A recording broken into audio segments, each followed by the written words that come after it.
Stepsters! I'm Lasya. And I'm Kritika, and we're your trainers from Future Steps. Today we'll be looking at the amazing world of chemical reactions. Get ready to discover how things transform all around us. Everything in our world is made up of tiny atoms, and when they rearrange themselves, boom, that's a chemistry in action. Now let's talk about reactants and products, the ingredients and the creations. So the reactants, which are the starting materials in a chemical reaction, you can compare that to the ingredients of a cake. For example, to make a cake, you need flour, eggs, and sugar. And you need more than that, but we're going to keep that as our ingredients. So those would be our reactants in our chemical reaction.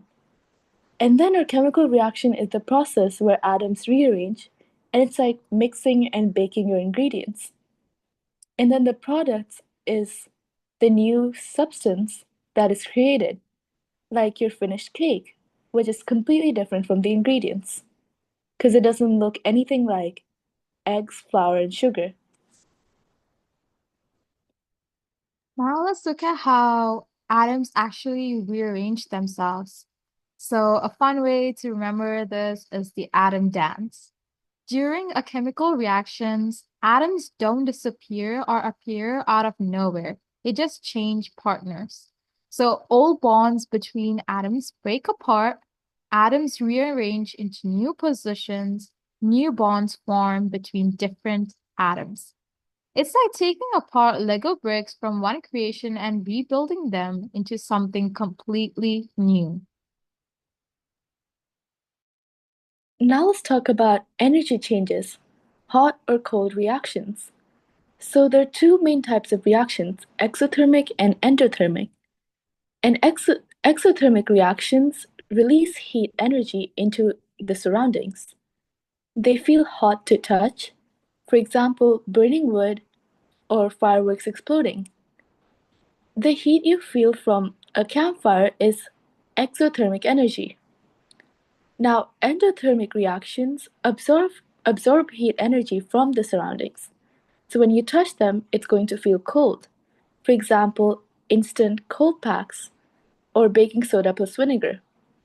The coolness from an ice pack is endothermic energy in action. Now let's look at how to spot a chemical reaction. So be a scientist detective. There are different ways you can actually know that a chemical reaction has occurred. So some of these are bubbles forming, so gas is being created, like the fizz when you drop Alka-Seltzer in water.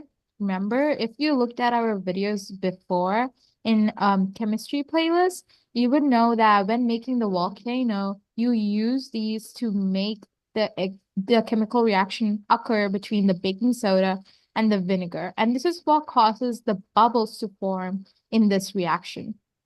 And then we have color changes. So something turns into a new color, like an apple turning brown or a metal rusting. These are examples of chemical reactions where the color changes. And then we have temperature changes. So it gets noticeably hotter or colder than before the reaction has started. We also have light or sound. So you see a flash of light or hear a pop like in firework displays. And finally, you have new smell. So a different odor, it can be bad or good, appears that wasn't there before the reaction. When you spot these clues, you know chemistry is happening right there before your eyes, and the atoms are rearranging themselves to make new substances. Mhm. Now let's talk about a real world example, baking a delicious cake. The chemistry of baking. So, like we talked about earlier, the reactants would be flour, sugar, eggs, and baking soda. The reaction would be heat. Heat causes baking soda to release carbon dioxide gas, and these are released in the form of bubbles. And like we talked about earlier, if you see bubbles, chemistry is happening.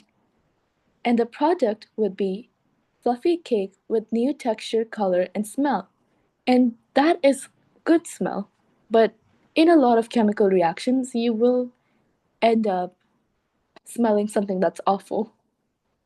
Now, the bubbles from the reaction get trapped in the batter, making the cake rise and become fluffy. The heat also causes sugars to caramelize, creating that delicious brown color. Let's look at another example of real world examples, and it's a rusty bike in this case. So first of all, we have the reactants. So we have the iron from the bike frame, plus the oxygen from the air, plus the water from rain or humidity. And then we have the chemical reaction. So the iron slowly combines with oxygen and water in a process called oxidation. Here we have, like before, iron, oxygen, and water, they mix with one another to form iron oxide, also known as rust. And finally, we have the products. And I'm sure you all know what the product is by now. Yes, you got it right. It's the rust, also known as the iron oxide.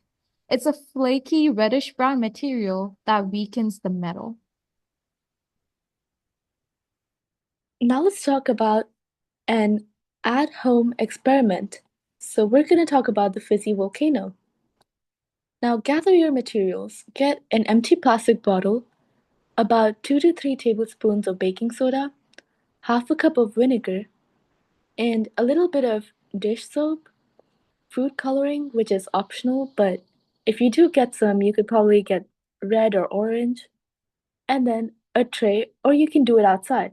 If you're doing it inside, just to keep everything clean and not messy, get a tray.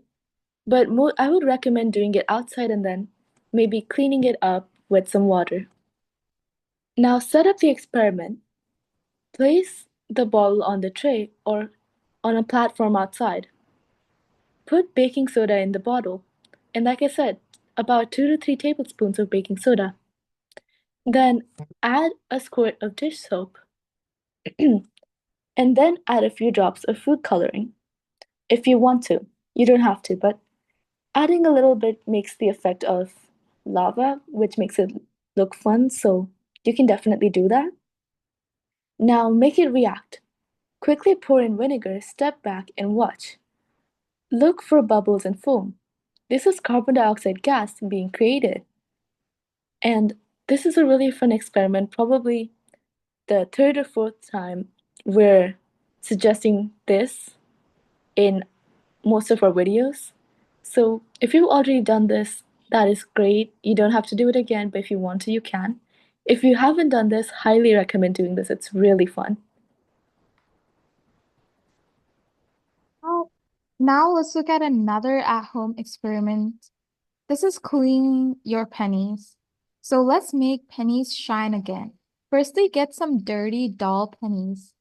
Second, in a small bowl, mix 1/4 cup of white vinegar and 1 teaspoon of salt. Thirdly, drop your pennies into the solution. Fourth, wait 5 to 10 minutes and watch the color change on the pennies. And actually just watch what's happening in that, right? What is happening to the pennies? What is happening to the solution? Is it changing color or what's going on?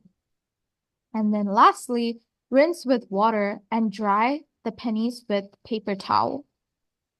Bonus challenge. Dip only half a penny to see the clear difference between cleaned and the dirty sides. This is a really fun experiment. You can see how, you can see the chemical reaction happening right in front of your eyes. And you can also see how useful these chemical reactions can be.